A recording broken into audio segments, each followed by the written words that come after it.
বীজ উঠায় পেঁয়াজ ছিটছি।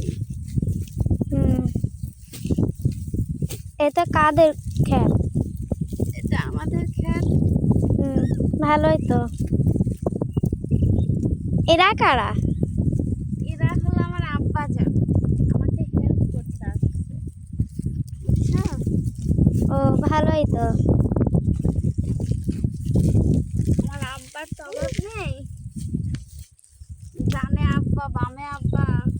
কত বই? অনেক অনেক, এই যে পুরোটাই। খুবই তো।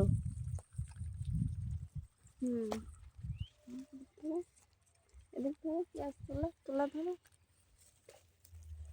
এই যে একদম তো এই খাড়া খাড়া বা এই হয়ে পড়েছে।